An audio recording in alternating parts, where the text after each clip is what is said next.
ہم قرآن مجید کی تفسیر کر رہے ہیں، سورہ بقرہ کی آیت نمبر 200 پہ پہنچے ہوئے ہیں۔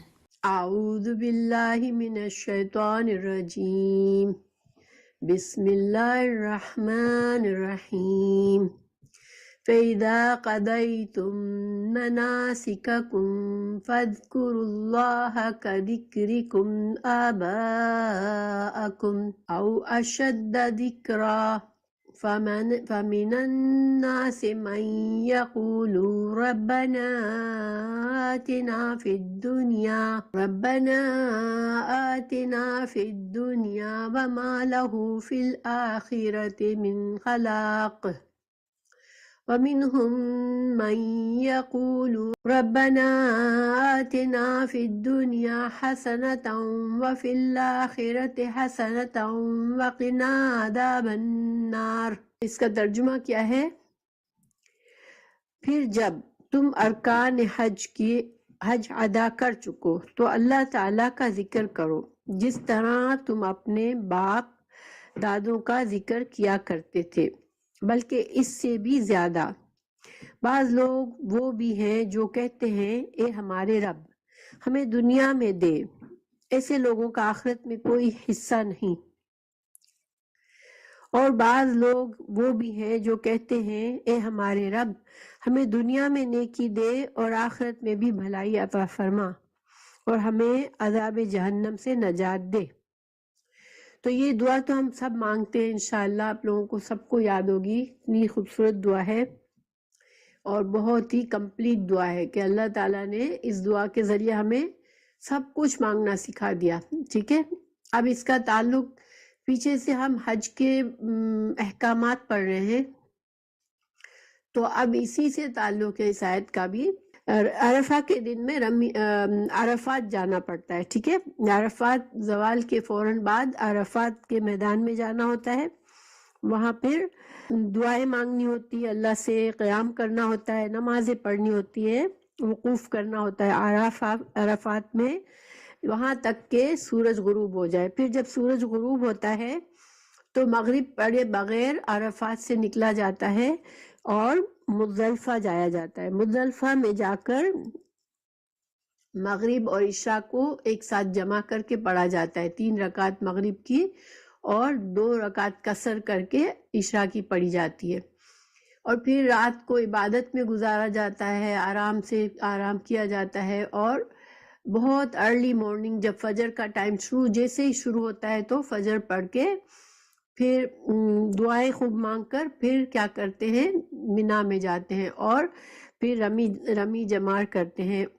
پھر مینا میں رمی جمار کے بعد قربانی کی جاتی ہے، اور قربانی کے بعد طواف زیارت کیا جاتا ہے، اور طواف زیارت کے بعد سعی کر کے پھر صفا مروہ کی سعی کر کے بال منڈوائے جاتے ہیں، پھر احرام کھولا جاتا ہے۔ اب یہ سارے ہو گئے حج کے مناسک۔ تو اللہ سبحانہ تعالیٰ یہاں پر جو فرما رہے ہیں کہ جب تم پورے کر لو مناسک، تو اس کے بعد اللہ نے کیا حکم دیا ہے؟ مینا میں جا کر اللہ کا ذکر کرنا ہے۔ اب ہم ان آیت کو اس روشنی میں پڑھتے ہیں، ٹھیک ہے۔ فَإِذَا پھر جب قَضَيْتُم قضا پورا کر لینا، ٹھیک ہے۔ قضا ہم کہتے ہیں وہ اسی مقصد سے کہتے ہیں، انسان اپنی زندگی پوری کر لیتا ہے تو اس کی موت آتی ہے، اس کو قضا بھی کہتے ہیں۔ اور قاضی کیوں کہتے ہیں کہ وہ فیصلہ کر دیتا ہے، بات پوری ہو گئی، اب کسی کے درمیان جب فیصلہ کیا تو بات پوری ہو گئی۔ قضیتم جب تم نے پورا کر لیا، مناسککم مناسک جو ہے وہ حج کے جو بھی ارکان تھے، جو طریقے تھے، جو کچھ اللہ تعالیٰ نے تم کو عرفات کے اور 10 ذی الحج کو تم کو جو کام کرنے تھے یہ سارے کام کر لیے۔ اب کیا ہوتا ہے؟ اب دوبارہ مینا میں لوٹنا ہوتا ہے، ٹھیک ہے۔ تو اس کی بات کر رہے ہیں اللہ سبحانہ تعالیٰ کہ جب تم نے حج کے مناسک پورے کیے، فَاذْكُرُوا تو پھر کیا کرو؟ یاد کرو اللہ کو۔ اور یاد کرو سے مطلب کیا ہے؟ اللہ کا ذکر کرو، اللہ کے لیے اللہ سے دعائیں مانگو، ذکر کرو، تکبیرات پڑھو اور اللہ کی عبادت کرتے رہو۔ کا ذکرکم کا مانند، ذکر کرنا تمہارا، آباءکم تمہارے باپ دادوں کا، او یا اشدہ زیادہ شدید، ذکرا زیادہ شدید ذکر کرنا، زیادہ شدید عبادات کرنا۔ اب اس کا کیا معنی ہے اس آیت کا؟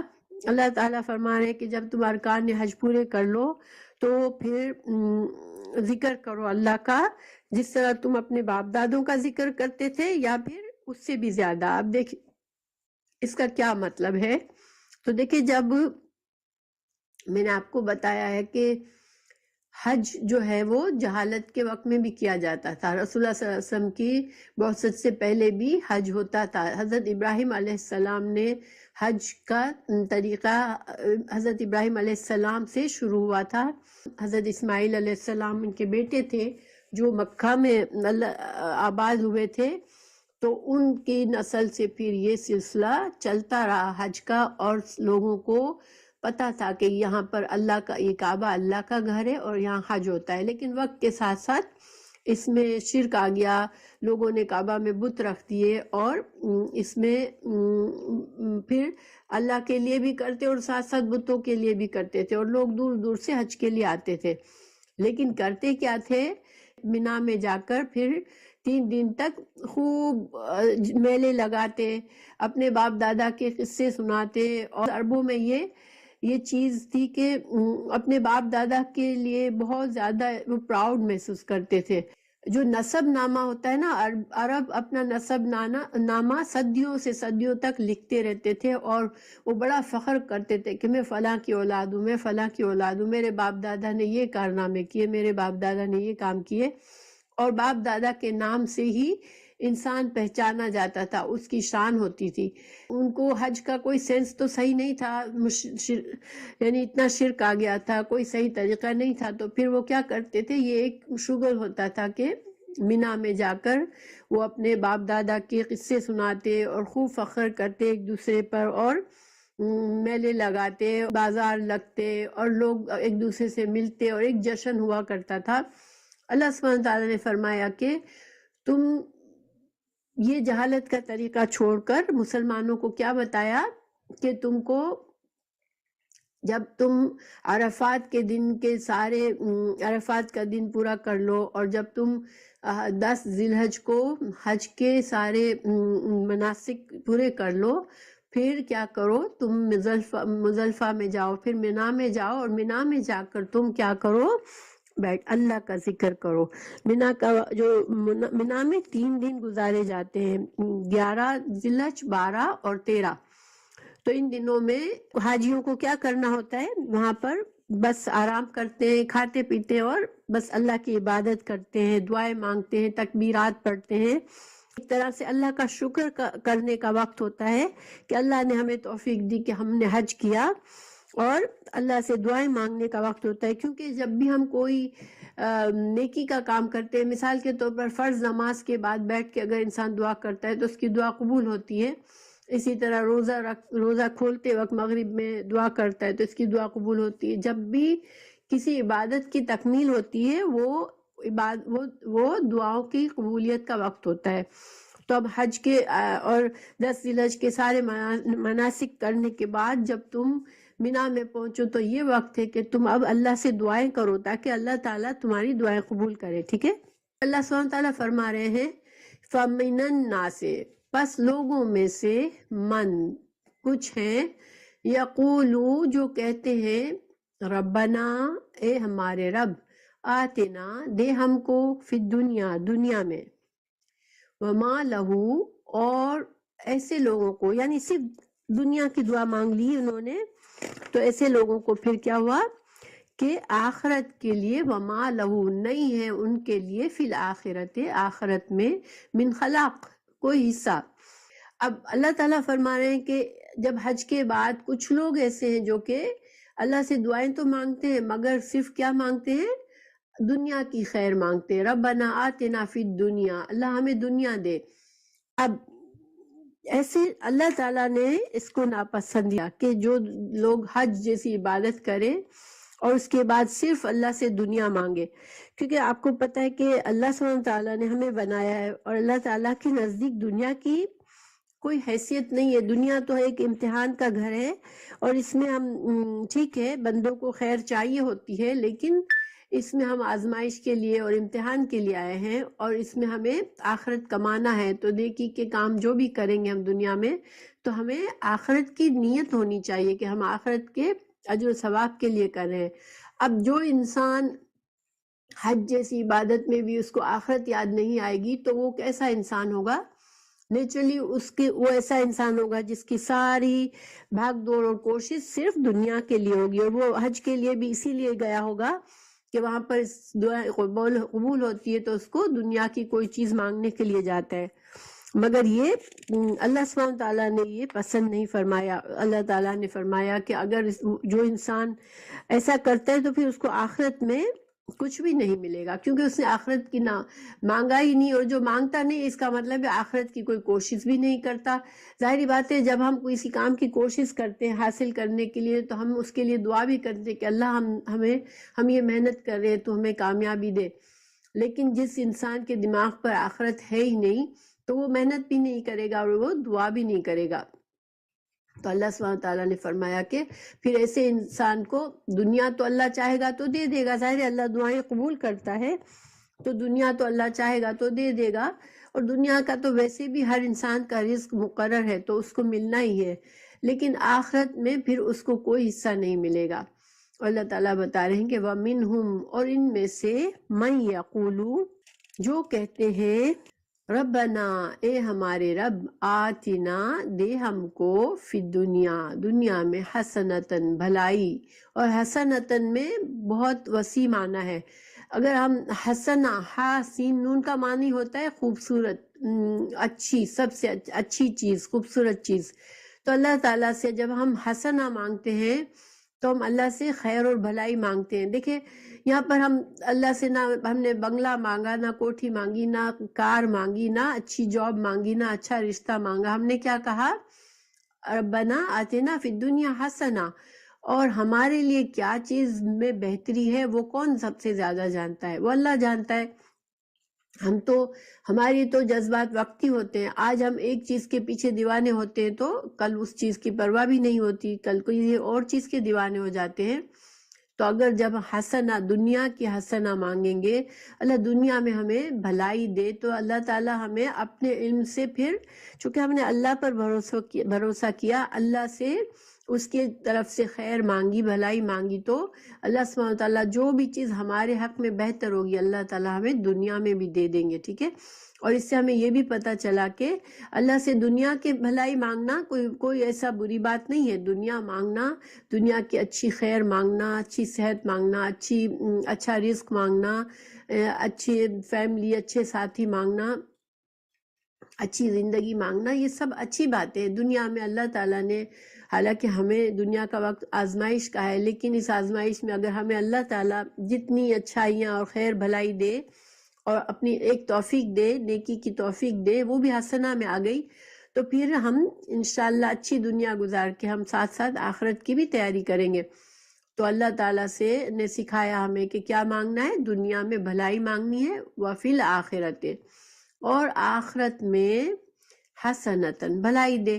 یعنی اتنی پیاری دعا ہے کہ اللہ تعالیٰ نے دنیا کی ساری خیر ہمیں سکھا دی کیسے مانگنی ہے، اور آخرت کی ساری خیر۔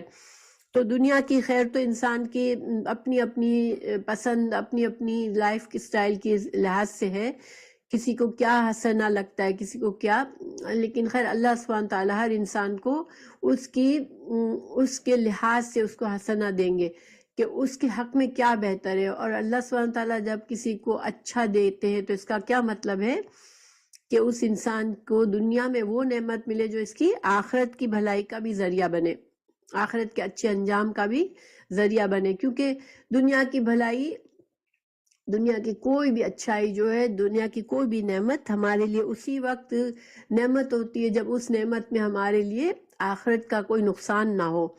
تو اللہ تعالیٰ ہمیں وہ ساری نعمتیں دیں گے، پھر ہمیں آخرت کی حسنہ مانگیں گے۔ تو آخرت کی حسنہ کیا ہے کہ انسان جب مومن جب مرے گا، اللہ کے سامنے جائے گا، اللہ تعالیٰ اس سے راضی ہوگا، قیامت کے دن اور اللہ تعالیٰ ہمیں اس کی جنت میں داخل کرے گا. تو یہ دنیا آخرت کی حسنہ ہے. تو پھر اور آگے باقینا اور بچا ہم کو عذاب النار، اور ہمیں عذاب سے بچا، آگ کے عذاب سے بچا.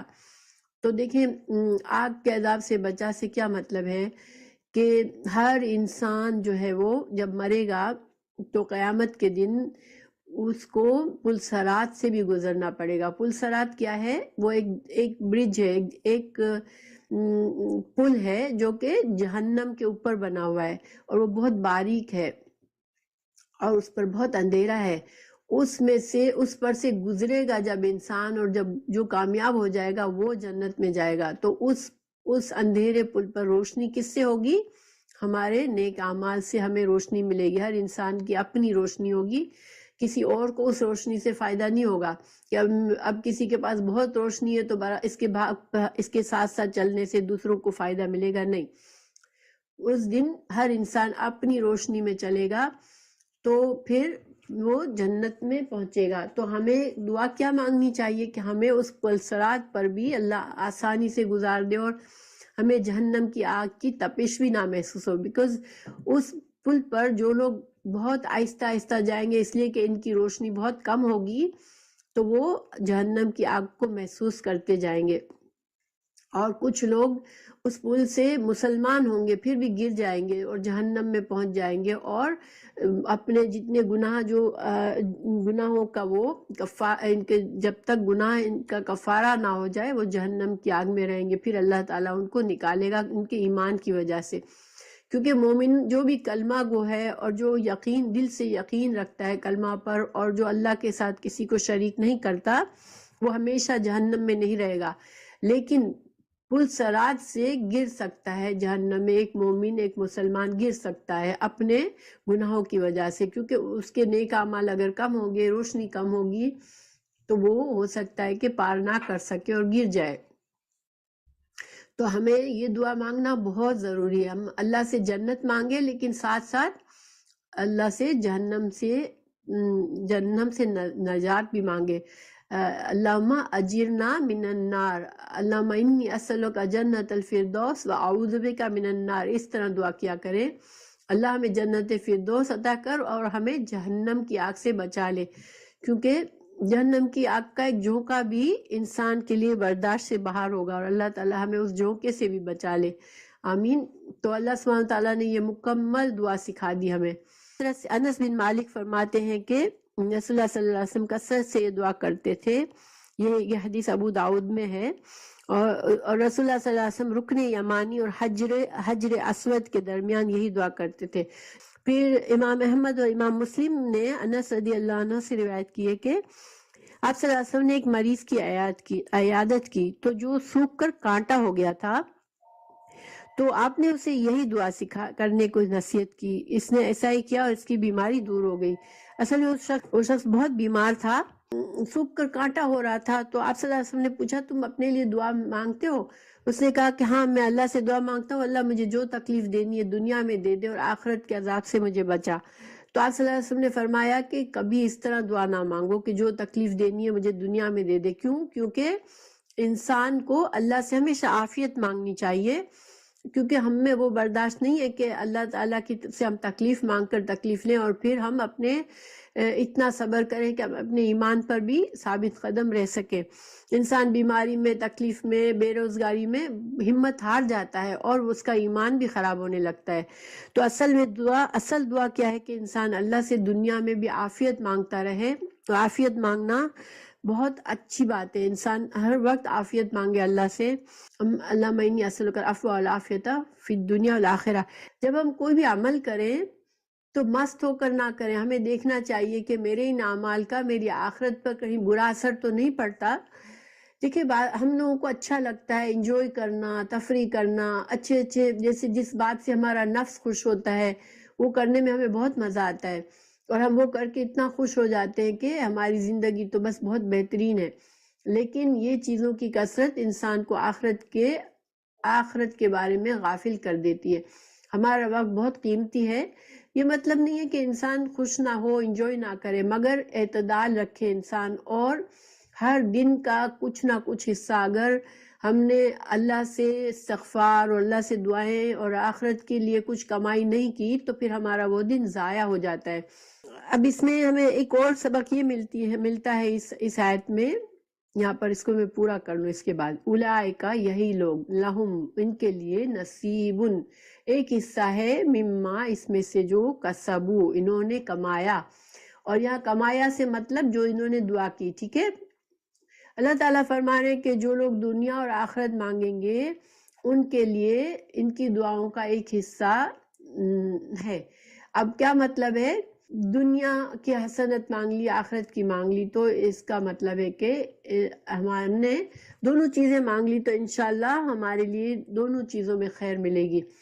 تو ہم نے جو بھی ہم نے کمایا، یعنی ہم نے جس چیز پر نیت کی، جس کی دعا کی، اور جب دعا انسان کرتا ہے تو اس کی کوشش بھی کرتا ہے، کیونکہ دیکھیں ہمارے اعمال جو ہیں، ہمارا ایمان، ہمارے نیک اعمال ہمیں فائدہ ضرور دیں گے، ٹھیک ہے، لیکن ایک انسان یہ نہ سوچ لے کہ میں تو 5 وقت کی نمازیں پڑھتا ہوں، میں اچھا پرسن ہوں تو میرے لیے تو جنت ہے، ٹھیک ہے، کبھی بھی یہ نہ سوچے، کیونکہ ہمارے اعمال چاہے ہم زندگی بھر سجدے میں پڑے رہے، ہمارے اعمال اتنے نہیں ہیں کہ جنت کی قیمت ادا کر سکیں، ٹھیک ہے۔ آپ صلی اللہ علیہ وسلم فرمایا کہ کوئی بھی انسان صرف اپنے اعمال سے جنت میں نہیں جائے گا بلکہ اللہ کی رحمت سے جائے گا، جس کو اللہ نے اپنی رحمت کر دی جس کے اوپر، اس کو جنت ملے گی۔ تو رسول اللہ صلی اللہ علیہ وسلم سے پوچھا گیا، یا رسول اللہ آپ بھی نہیں؟ آپ صلی اللہ علیہ وسلم نے فرمایا نہیں، میں بھی نہیں، مجھے بھی اللہ کی رحمت کی ضرورت ہے۔ تو ہم سب کو اللہ کی رحمت اور مغفرت کی ضرورت ہے۔ اللہ سبحانہ تعالیٰ سے رحمت اور مغفرت تو صرف دعاؤں سے ہی ملنی ہے نا، تو دعائیں جتنی کریں گے اتنا حصہ ہمیں ملے گا انشاءاللہ، کیونکہ یہ ایک طرح سے وعدہ ہے کہ یہی لوگ ہیں جن کے لیے حصہ ہے جس میں سے جو انہوں نے کمایا۔ تو یہ اللہ سبحانہ تعالیٰ نے ایک ہم سے وعدہ کیا ہے کہ جو لوگ دنیا اور آخرت دونوں کی کامیابی کی دعا کرتے ہیں، اللہ ان کی دعا قبول کرتا ہے، اور پوری دعا نہیں بھی اس کو دنیا میں یا آخرت میں، ہمیں پوری دعا، ویسے تو دعائیں پوری ہوتی ہے، ٹھیک ہے، لیکن کچھ نہ کچھ تو ہم یہاں بھی دیکھ ہی لیں گے کہ ہماری دعائیں قبول ہوئی ہے، کیونکہ دعا جب اخلاص سے کی جاتی ہے تو وہ ہمیشہ پوری ہوتی ہے۔ ہاں البتہ یہ ہوتا ہے کہ بعض اوقات ہمیں پتہ چل جاتا ہے کہ ہماری دعا قبول ہو گئی، اور بعض اوقات ہمیں لگتا ہے کہ شاید دعا نہیں قبول ہوئی، لیکن وہ دعا پھر کیا ہوتی ہے، یا تو اللہ سبحانہ تعالیٰ نے اس دعا کے بدلے ہم سے کوئی مشکل یا کوئی آفت ہم سے دور کی ہوتی ہے، یا پھر اللہ سبحانہ تعالیٰ نے اس دعا کو ہمارے لیے آخرت کے اجر و ثواب کے لیے بچا کے رکھا ہوتا ہے۔ اور جب بعض لوگ آخرت میں بہت سارا اجر و ثواب اپنے اعمال نامے میں دیکھیں گے تو وہ حیران ہوں گے کہ یہ کہاں سے آیا، تو ان سے کہا جائے گا کہ یہ تمہاری وہ دعائیں جو دنیا میں قبول نہیں ہوئی تھی۔ تو گویا دعا جب انسان اخلاص سے کرتا ہے اللہ سے تو وہ قبول ضرور ہوتی ہے، ٹھیک ہے، لیکن کچھ چیزیں تو ہم دنیا ہی میں حج سے آتے ہیں، عمرہ سے آتے ہیں، دعائیں کرتے ہیں، تو دنیا ہی میں ہمیں لگتا ہے کہ ہاں ہماری دعا پوری ہو گئی ہے نا، بعض اوقات لگتا ہے کہ ابھی نہیں ہوئی ہے بعض دعائیں پوری، تو انشاءاللہ انسان کو اللہ سے امید رکھنی چاہیے کہ وہ ضرور پوری ہوگی انشاءاللہ۔ اور اللہ پر اس طرح سے، اس سے ہمیں یہ ایک اور بھی بات پتہ چلتی ہے کہ انسان اللہ پر اگر چھوڑتا ہے کہ اللہ مجھے حسنت دے، اللہ مجھے بھلائی دے، اللہ مجھے خیر دے، تو اللہ تعالیٰ جو کہ زیادہ جانتا ہے کہ ہمیں کس چیز میں بہتری ہے ہمارے لیے، تو اللہ وہی دے گا ہم کو، ٹھیک ہے، تو اس لیے یہ طریقہ زیادہ اچھا ہے۔ دیکھیں ایک پیمانہ ہمارے پاس ہونا چاہیے، اور وہ کیا ہونا چاہیے دعاؤں کا، اور ہمارے اعمال کی، جو بھی ہمارے اعمال ہم کرتے ہیں، جو چوائسز کرتے ہیں، ہم دنیا میں ہر وقت چوائس کرتے ہیں کچھ نہ کچھ، ٹھیک ہے، آج کا دن میں یہ کروں گی، آج میں یہ کروں گی، آج میں وہ کروں گی، صبح ہم اٹھتے ہیں تو ہمیں دماغ میں کام ہوتے ہیں، لیکن ایک عادت ڈال لیں کہ میرا کون سا کام آخرت کا، اس میں خیر اور بھلائی سے ریلیٹڈ ہے، اور کوئی کام ایسا تو نہیں ہے جس سے میرے لیے آخرت میں کوئی خرابی ہو، ٹھیک ہے، اگر ہم یہ عادت ڈالیں گے انشاءاللہ تو ہمارا ہر عمل انشاءاللہ عبادت ہو جائے گا، اور ہمارے ہر عمل میں خیر اور بھلائی کا پہلو ہوگا۔ تو اب اللہ تعالیٰ فرما رہے ہیں واللہ، اور اللہ تعالیٰ سریع الحساب، جلدی لینے والا ہے حساب۔ اب یہ ٹکڑا کیا ہمیں بتاتا ہے، اس سے یہ بہت ہی اہم ٹکڑا ہے اللہ تعالیٰ فرما رہے ہیں کہ اللہ بہت جلد حساب لینے والا ہے، ٹھیک ہے۔ اب جو صرف دنیا مانگتا ہے اور جو صرف دنیا میں لگا ہوا ہے، اس کو آخرت کی کوئی فکر نہیں ہے، تو وہ اتنی لاپرواہی کیوں کر رہا ہوتا ہے؟ تو اس کو یہ ہوتا ہے کہ ابھی میرے پاس بہت وقت ہے، میں آخرت تو کما لوں گا، میری دنیا تو میرے ابھی کا معاملہ ہے، میں آج کا معاملہ ہے میرا، مجھے آج یہ چیز چاہیے، ٹھیک ہے۔ اس کا دماغ ہمیشہ اس طرح سوچتا ہے، اور اس کو یہ ہوتا ہے کہ آخرت کو ابھی بہت دیر ہے، ٹھیک ہے۔ اچھا، جو لوگ بہت زیادہ آخرت کی فکر کر رہے ہوتے ہیں، بہت محنت کر رہے ہوتے ہیں، یا اللہ پر بھروسہ کر کے نیکی پر چل رہے ہوتے ہیں، اب بعض اوقات ان کو ایسا لگتا ہے کہ ہماری دعائیں پوری نہیں ہو رہی ہے، ہمارے اوپر تکلیف مشکل حل نہیں ہو رہی ہے ہماری، تو وہ سوچتا ہے کہ شاید پتہ نہیں کب میری دعا قبول ہوگی، ٹھیک ہے، کب میرے ان سارے نیک کاموں کا مجھے اچھا بدلہ سامنے نظر آئے گا۔ تو اللہ سبحانہ وتعالیٰ نے اس ٹکڑے سے دونوں طرح کے لوگوں کو، جو لوگ غافل ہیں ان کو وارننگ دی، اور جو لوگ اللہ سے امید لگا کے بیٹھے ہیں اور سوچ رہے ہیں پتہ نہیں کب میرے لیے اجر و ثواب اور اچھے انجام کا اچھا نتیجہ نکلے گا میرے کاموں کا، تو اللہ تعالیٰ نے دونوں کو ایک کو تسلی دی جو نیکی پہ لگا ہوا ہے، اور جو بالکل غافل ہے اس کو دھمکی دی کہ یہ مت سمجھو کہ تم کو بہت، جو غافل ہے اس کو دھمکی کیا ملی کہ مت سمجھو کہ تم ابھی بہت دیر ہے، حساب قیامت کے دن میں تو ابھی بہت دیر ہے، ابھی آج تو میں اپنی دنیا تو کما لوں۔ اس کو بتایا گیا کہ تم یہ مت سمجھو، اللہ کا حساب بہت جلد ہونے والا ہے۔ حدیث میں ہے کہ جو بندہ مرتا ہے اس کی قیامت قائم ہو جاتی ہے، کیونکہ بندہ جب مرنے لگتا ہے تو فرشتے ہی ایسے آتے ہیں اس کو، جو بندہ اپنے انجام سے غافل ہوتا ہے، جس نے بہت سی اپنی نفس کی پیروی کی ہوتی ہے، اللہ کو بہت ناراض کیا ہوتا ہے، تو اس کے لیے فرشتے ہی ایسے آتے ہیں جو اس کو ڈانٹتے ہیں، اس کی روح نکل نہیں رہی ہوتی ہے، ڈر رہی ہوتی ہے کہ اب مجھے سامنا کرنا پڑے گا اپنے اعمال کا، تو اس کو فرشتے ڈانٹ کر اس کی روح کو نکالتے ہیں، اور اسی وقت سے قبر سے ہی اس کے لیے برا وقت شروع ہو جاتا ہے۔ اور جو نیک بندہ ہوتا ہے اس کے لیے فرشتے خوشخبری لے کر آتے ہیں، سلام کرتے ہیں، اور اس کی روح بڑی آسانی سے نکلتی ہے، اور اس کو قبر سے ہی اللہ کی رحمتیں محسوس ہونے لگتی ہے، اس کی قبر کو وسیع کر دیا جاتا ہے، اس کے لیے جنت کی کھڑکی کھول دی جاتی ہے اس کی قبر میں۔ تو یعنی کہ سریع الحساب سے مطلب یہ کہ کوئی بندے کو پہلی بات یہ کہ میں کل زندہ رہوں گا یا نہیں کسی کو نہیں پتا ہوتا، میں 2 منٹ کے بعد زندہ ہوگا یا نہیں کسی کو نہیں پتا۔ تو کبھی کوئی انسان یہ غفلت میں نہ رہے کہ ابھی میرے پاس بہت وقت ہے، میں آخرت کے بارے میں سوچ لوں گا، ٹھیک ہے، نہیں، کسی کے پاس کتنا وقت ہے صرف اللہ جانتا ہے، اس لیے کوئی لمحہ ضائع نہیں کرنا۔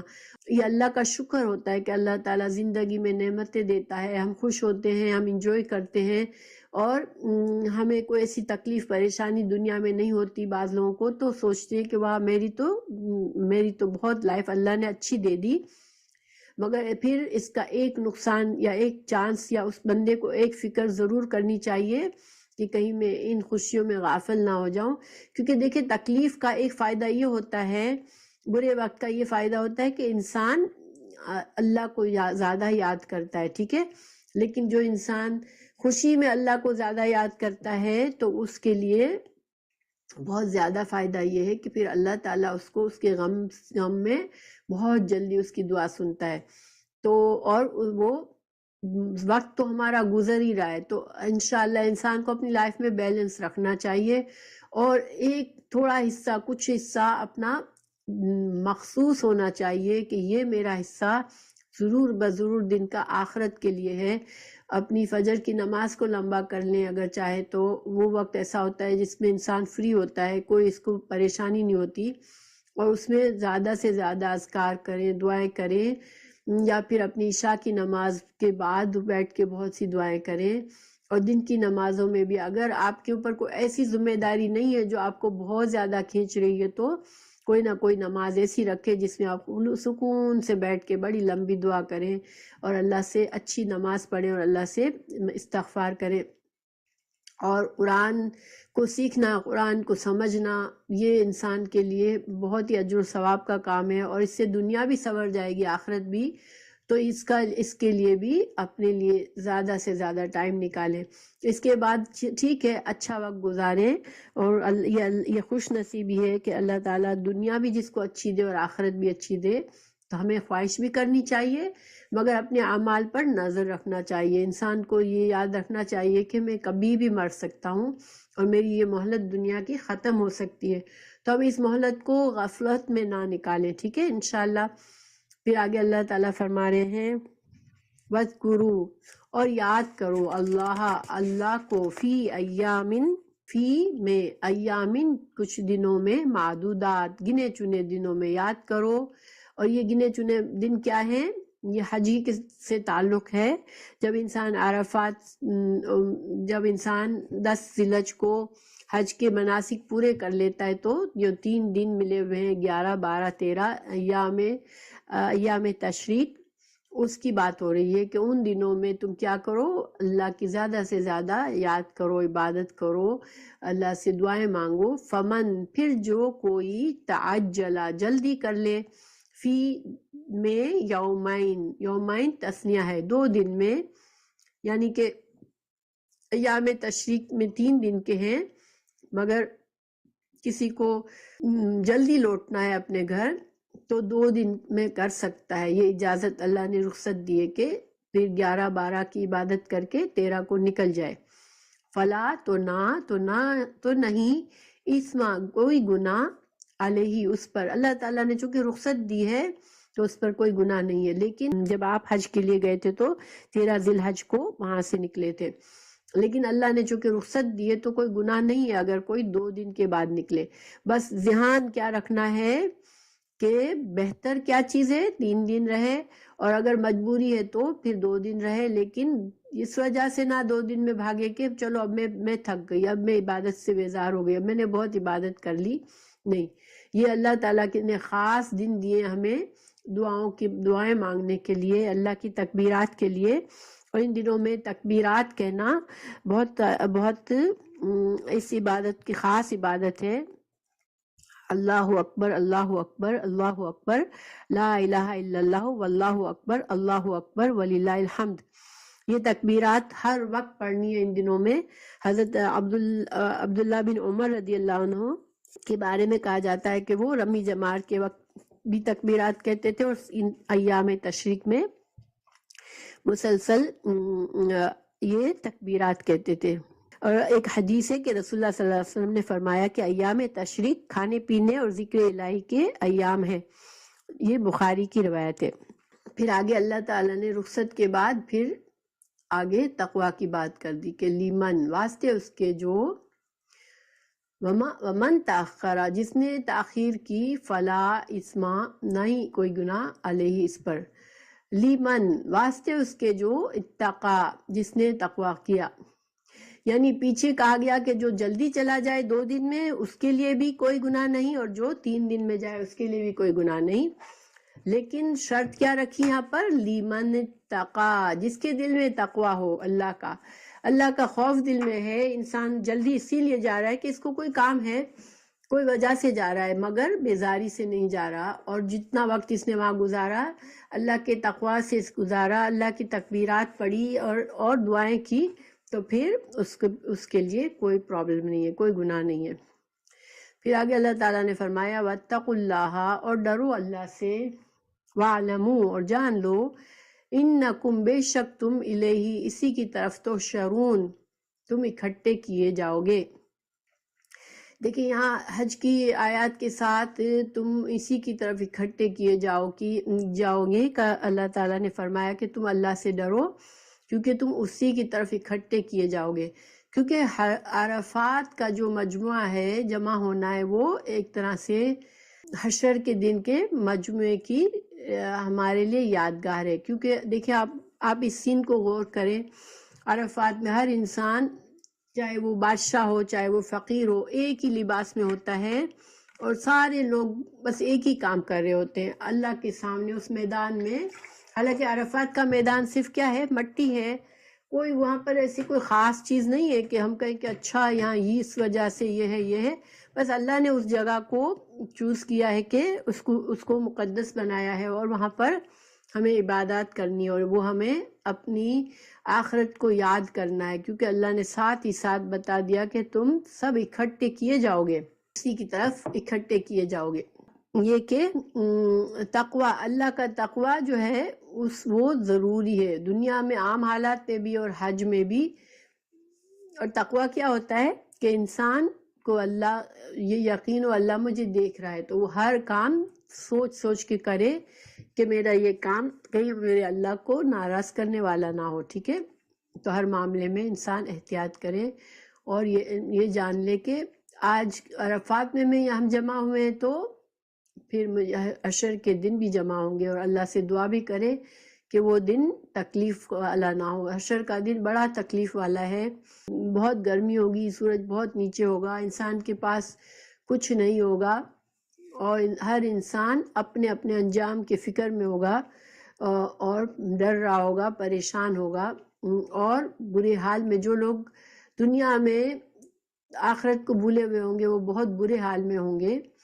تو اللہ سبحانہ تعالیٰ اس دن سایہ ان کو ملے گا جو قرآن سے ریلیٹڈ ہوں گے. تو قرآن سورہ بقرہ اور سورہ آل عمران جو ہیں وہ اس وقت سائے کے طور پر آئیں گی، ان لوگوں کو سایہ دیں گی جو کہ ان آیات، ان سورات کو پڑھتے رہتے ہوں گے دنیا میں، اور اس کے مطابق ان پر عمل کرتے رہتے ہوں، کیونکہ یہ دونوں سورات میں بہت سے احکامات ہیں اسلام کے اور ایمان کے. ان آیت میں اللہ سبحانہ تعالیٰ نے ہمیں ایک خوبصورت دعا سکھائی اور ہمیں یہ سبق دیا کہ انسان کا فوکس آخرت پر ہونا چاہیے. دنیا کی خیر اور بھلائی بھی انسان حاصل کرے، مگر ہر اس کام سے بچے جس میں آخرت کی خرابی ہو. ترجیح ہماری یہ ہو کہ میرے ہر کام کا انجام میری آخرت کی، دنیا کے ساتھ ساتھ میری آخرت کی بھی بہتری کا ہو انشاءاللہ.